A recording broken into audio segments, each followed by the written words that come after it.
Berlin, 1945. The world was ending. Not with thunder, but with a slow, suffocating silence.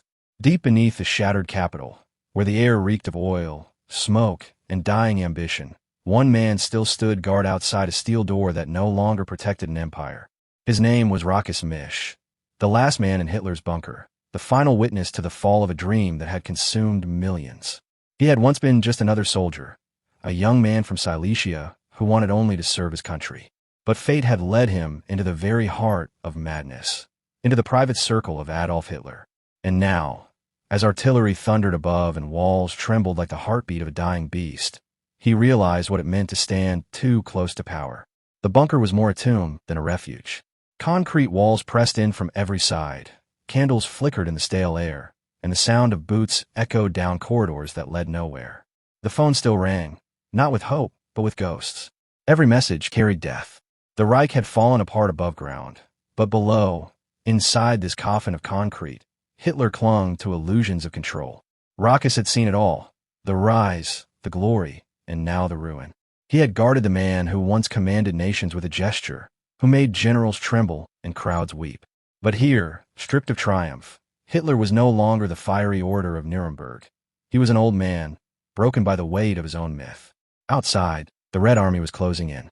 The sky above Berlin glowed red, not with sunset, but with fire.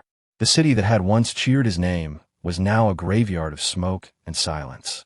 Every explosion shook dust from the ceiling of the Führerbunker. Yet inside, life went on in eerie routine. Secretaries typed meaningless reports. Guards saluted empty corridors. Loyalty had become ritual. Faith had turned into fear. Misch remembered Hitler's voice, not the one that shook stadiums, but the private one, quiet and almost tender, when speaking to Eva Braun or his dog Blondie. In those moments, the dictator seemed human. But then, a flicker of rage, a word about betrayal, and the mask would crack again. The monster returning, cold and absolute. There was no more strategy, no more hope, only denial. Hitler still gave orders to phantom armies that no longer existed. Steiner will attack, he said one evening, his voice trembling with exhaustion. Everyone in the room knew Steiner's forces were gone. Yet no one dared speak. Silence was survival. Misch had learned long ago that in the Reich Chancellery, truth was the most dangerous weapon of all. He had seen generals come and go, ministers whisper, secretaries cry in corners, all while pretending that victory was still possible. But now the end was near, and even the lies were beginning to fade. On April 29, 1945, Hitler married Eva Braun in a brief ceremony lit by candlelight and despair. Rochus stood nearby, silent as ever, watching history fold in on itself. Champagne was poured, hands were shaken, but there was no joy, only exhaustion. The walls groaned as the Soviets fired their final shells into the city's heart. The next day, Hitler summoned his staff for the last time. His voice was calm, almost peaceful, as he spoke of loyalty and sacrifice. He thanked them, then dismissed them. For your own safety, he said. Misch knew what that meant. The end would come soon, and the man he had guarded for years would not face capture. That afternoon, April 30th, 1945, the air grew still. Those who were there remembered it forever. Hitler and Eva Braun retreated to their private room. The door closed. A single shot followed. Then silence. Rochus was among the first to hear it. He stood frozen, hand on the cold steel of the communication desk, as the weight of that sound settled on everyone in the bunker. It wasn't just the death of a man. It was the collapse of a world. When the door opened, time seemed to stop. The smell of gunpowder filled the air. Hitler sat slumped on the couch, a pistol in his hand, blood staining his uniform. Eva lay beside him, serene in death. Misch turned away. He couldn't speak. Even after years of witnessing history's darkest side, nothing had prepared him for the final image of the man who had ruled his life and ruined his world. Above them, the Reich burned. Below, the last loyalists burned documents, crushed cyanide capsules, and whispered prayers that no one would hear. Misch stayed until the end, manning the phones, transmitting Hitler's death announcement to what remained of the regime. And when the Soviet soldiers finally broke into the bunker, Rochus Misch slipped into the shadows, one of the few who lived to tell what he had seen. He would carry that memory for the rest of his life, not as pride, not as guilt, but as burden. For he had stood beside the most powerful man on earth and watched him destroy himself. And now, as the rubble of Berlin smoldered and the world tried to comprehend the scale of what had happened, one question lingered. Who was the man who guarded Hitler until the very end? And what did he truly know? Long before the bunker, before the smoke and the silence, there was a boy, not a soldier, not a witness to empire, just a boy born into a nation that was broken. Rochus Misch came into the world in 1917 in the quiet town of Alt-Schalkowitz, Silesia. Germany was bleeding from the wounds of the Great War, its people crushed beneath humiliation and debt.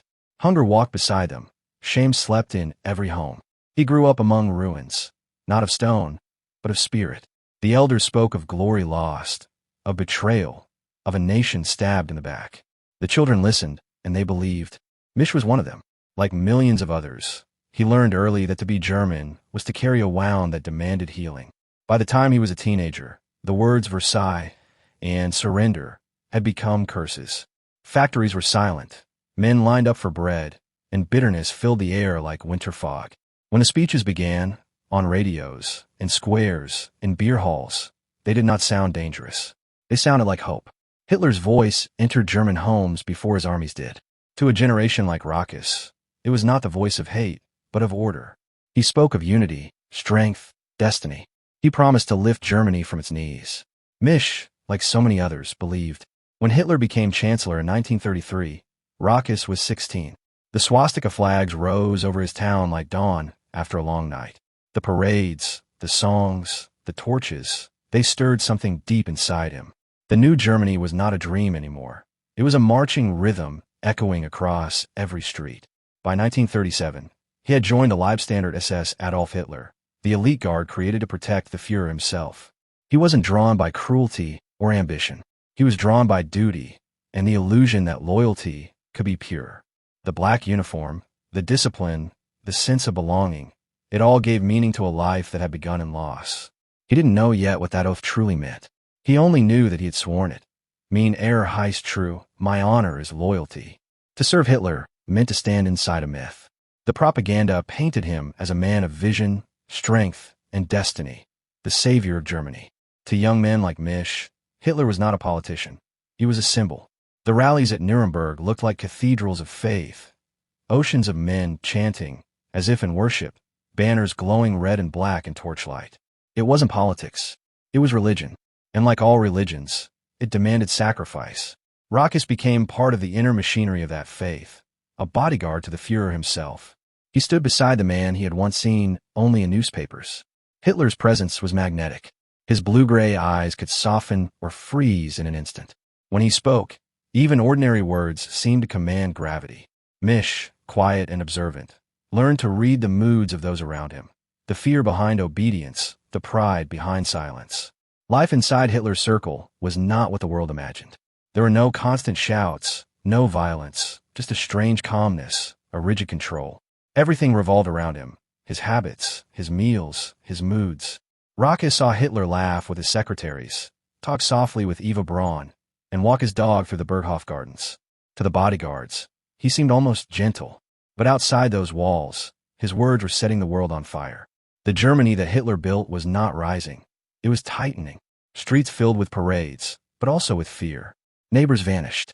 Newspapers whispered lies as truth. And still, men like Misch believed they were serving honor, not horror. When war came in 1939, it didn't feel like a crime. It felt like destiny fulfilled. Poland fell in weeks. Crowds cheered. Europe trembled. Misch watched from behind the Führer's car as Hitler traveled across conquered lands, greeted by salutes and flowers. To him, it seemed the promise had been kept. Germany was strong again. But beneath the triumph, darkness grew. He would later remember how conversations changed, how officers spoke more often in whispers, how lists were drawn up, how trains left in the night. Yet inside the Führer's headquarters, those truths were hidden behind music, maps, and speeches about greatness. The bodyguards were not told of the camps, of the exterminations, of the unspeakable machinery of death. They were told only one thing: protect the Führer, at any cost. And so he did. Through 1940 and 1941, Misch followed Hitler across Europe, Paris, Warsaw, the Eastern Front. He was there when victories were announced, when generals bowed, when Hitler stood over maps that stretched across continents. The illusion was complete, the dream of a 1,000-year Reich, glowing in banners and belief. But even dreams cast shadows. By 1942, the war had changed. The Russian winter swallowed entire armies. The men who had marched in triumph were now freezing and dying. Hitler's confidence turned to fury. His meetings became darker, his temper shorter.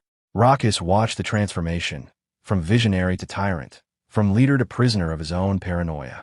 Yet still he stayed. Loyalty had become habit. Obedience had become faith. He often wondered, years later, when exactly the line was crossed, when love for country became blindness, when service became complicity. But at the time, he didn't ask. No one did. The machine was too vast, too consuming. To question it was to betray it. And so the dream lived on, even as it began to rot from within. For men like Rochus Misch, there was no clear moment of awakening. There was only the gradual realization that the world they had built on pride was collapsing under the weight of its own lies. The speeches grew fewer. The victories stopped coming. Hitler stopped smiling. And somewhere, deep inside, Rochus began to feel what no one dared to speak aloud, that the man he had sworn to protect was leading them all to ruin. But by then, it was too late to turn back. By 1940, the rhythm of war had become the rhythm of life. Germany moved like a machine, smooth, confident, unstoppable. Cities pulsed with banners. Radios filled the air with speeches, and the world seemed to watch in awe as the Third Reich devoured Europe piece by piece.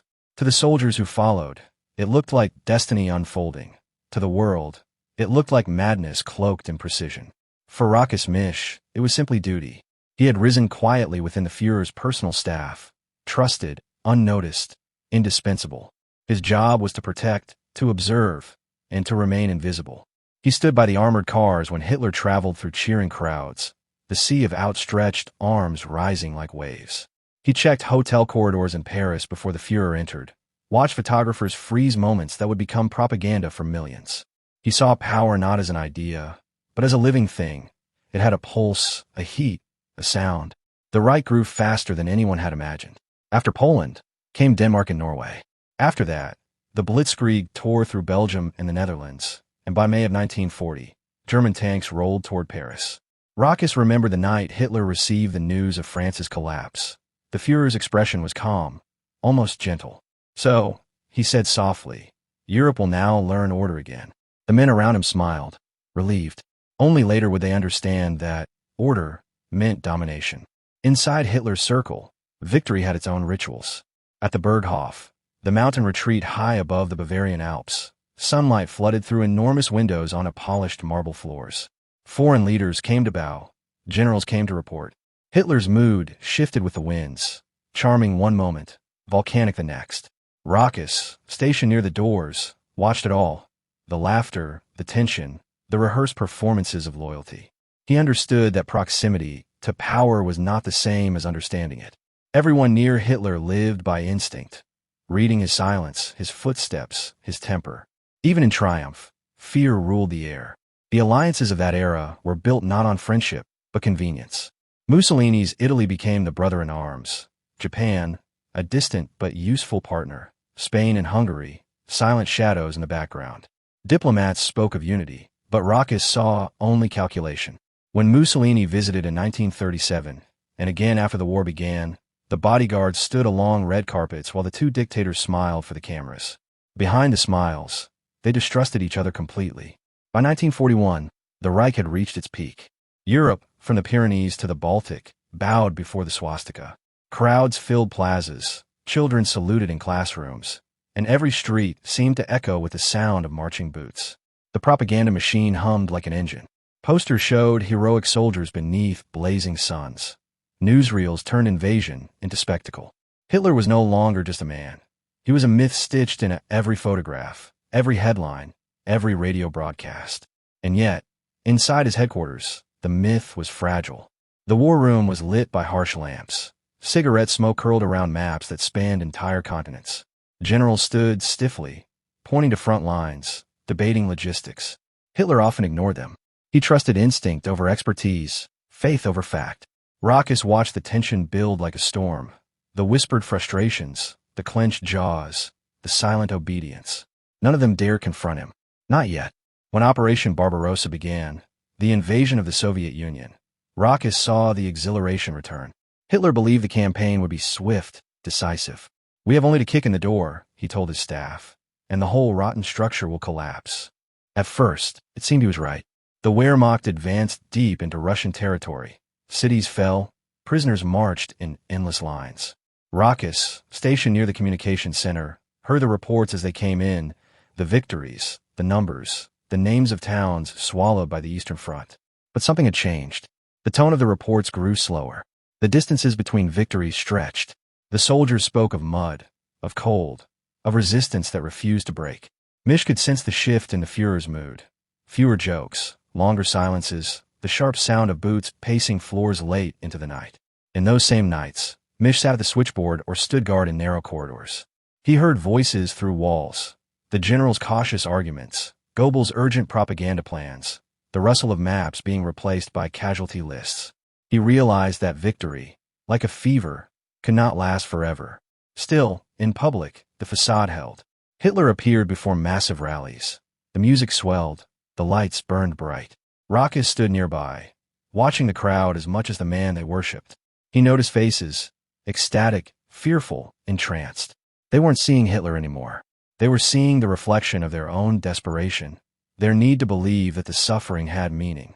That was the secret of the regime, not force alone, but faith. Faith that Germany was special. Faith that destiny was real. Faith that obedience was salvation. Inside the Wolf's Lair, Hitler's headquarters in East Prussia, the atmosphere thickened. Winter came early. Snow covered the forest, and silence hung heavy over barbed wire fences.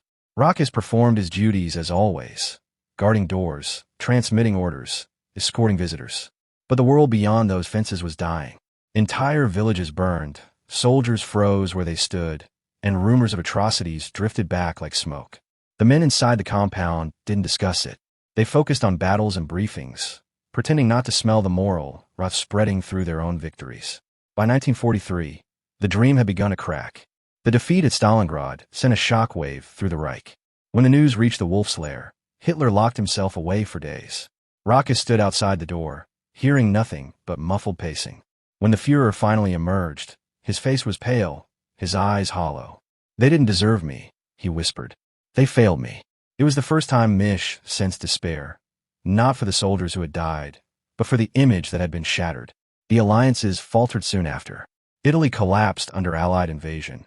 Mussolini was deposed, then rescued, then humiliated.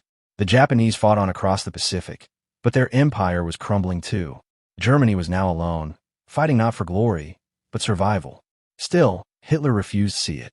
He surrounded himself with loyalists, Bormann, Goebbels, Himmler, and closed the world out. The map tables shrank as territories were lost. Reports were rewritten to soften the truth. Rochus continued his work silently, loyal as always, yet increasingly aware that he was guarding not a leader, but a man trapped in his own mythology. He remembered one night in early 1944, when the bombs were falling on Berlin. The air outside shook with thunder, glass trembled in the windows. Hitler sat alone at his desk, staring at a portrait of Frederick the Great. Rochus stood nearby, silent. Without turning, Hitler said, almost to himself, "They will curse me for what I've done, but they will never understand why." Rochus didn't answer. He didn't know if it was a confession or a prophecy. The rise that had begun in light and music was ending in shadows and whispers. The man who had promised to rebuild Germany now presided over its slow disintegration. But to the very end of this phase, the bodyguard stayed where he had always been, close enough to see everything, too bound by duty to intervene. For Rochus Misch, it was no longer about loyalty. It was about survival inside a collapsing dream. By 1944, the dream had begun to rot from within. The map of Europe, once drenched in the color of conquest, was now bleeding from every edge. The red lines of the Soviet advance crept westward. The Allies had returned to France. Bombs fell on German cities day and night. The Reich that had risen on promises of order was now buried under smoke, rubble, and fear. Inside Hitler's world, silence had become a weapon. Every conversation was guarded, every glance measured. Trust was gone.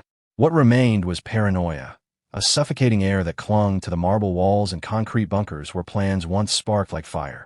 The Führer no longer held meetings in grand halls. He hid underground, surrounded by concrete and shadows, shrinking in spirit even as his words grew more violent. Rochus Misch, stationed near the communication lines, began to see things no ordinary man should ever see. His duties remained the same: to protect, to carry messages, to listen and remember nothing. But in the air around him, The illusion of invincibility had died. Ministers whispered behind closed doors. Generals sent coded messages of despair. Reports came in from Normandy, from Warsaw, from the Eastern Front, each one darker than the last.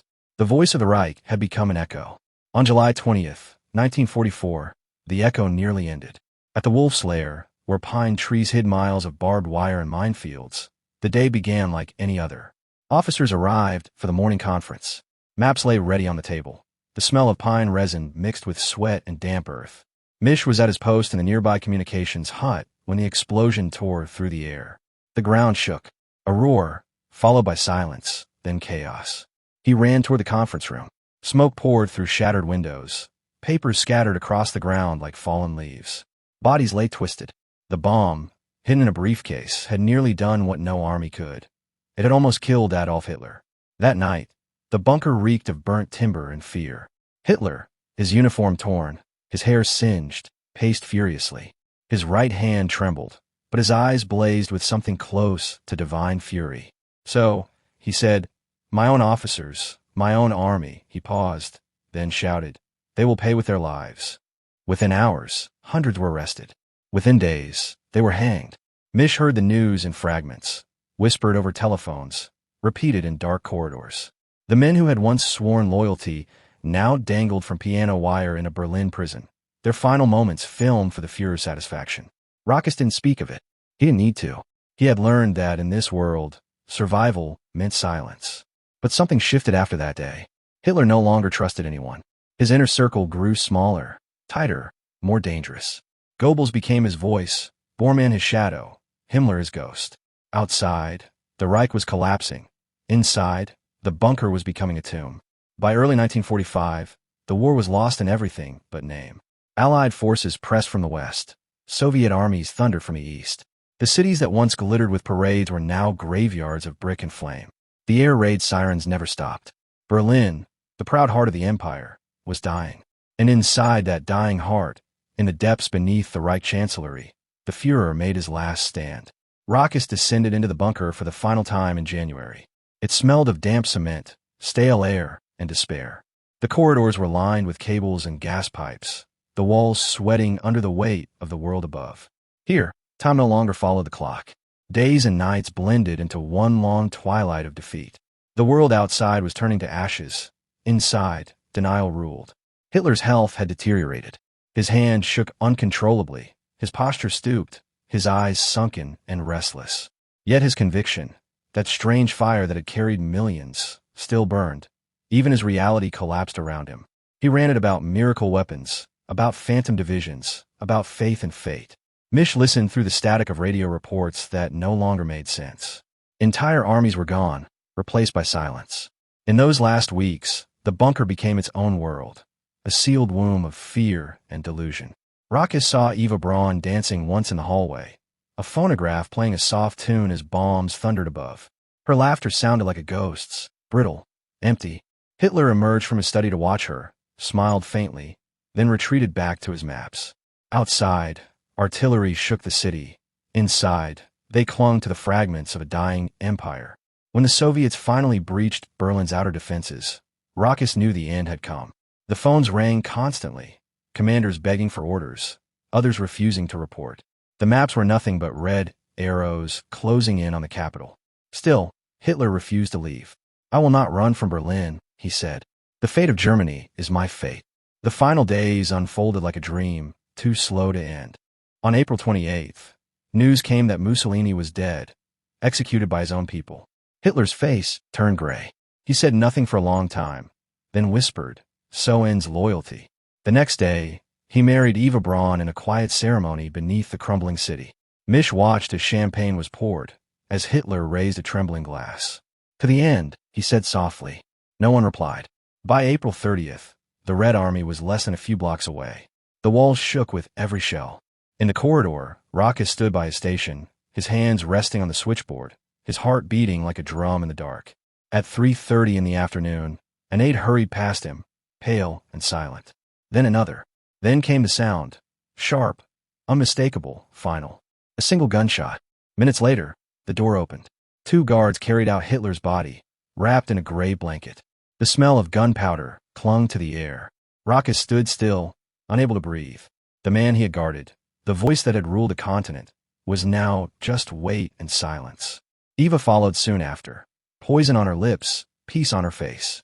They carried both into the garden above, where flames swallowed what was left of the Third Reich's illusion. The sky was black with smoke, the sound of artillery mixing with the crackle of burning flesh. Rochus turned away. By May 2nd, it was over. The Soviets stormed the bunker, shouting in languages he didn't understand. Misch was captured, his weapon confiscated. He looked around one last time, at the walls stained with smoke, at the chairs overturned, at the empty desk where history had ended. For 12 years he had stood at the edge of power, and now there was nothing left to guard. As they led him away, he thought of everything he had seen, the parades, the speeches, the wars, the betrayals. He had protected the man who destroyed his own country, and yet, in some twisted way, he had also survived him. Years later, Rochus Misch would tell the story quietly. He never glorified, never defended, never condemned. He said he had done his duty, nothing more. But deep inside, he knew that duty without conscience is a chain that never breaks. He had seen the heart of power and found only emptiness. History remembers leaders. It forgets the shadows beside them. Rochus Misch was one of those shadows, a witness to everything, a participant in nothing. He walked through the corridors of destiny and came out carrying only silence. The man he protected had promised greatness, but delivered ruin. And in the end, that silence, that terrible, unspoken knowledge, became the only truth he carried to his grave. The ruins of Berlin stand as his testimony. The walls where Hitler spoke now echo with tourists' footsteps. The city that burned has been rebuilt, but the ghosts still linger, in the air, in the stones, in memory. And so the story ends not with a shout, but with a whisper. Power can command armies. Fear can silence nations. But truth waits. And when the smoke clears, it always speaks. Loudspeaker subscribe for more forgotten stories of World War II, where power, pride, and destiny collide in the shadows of history.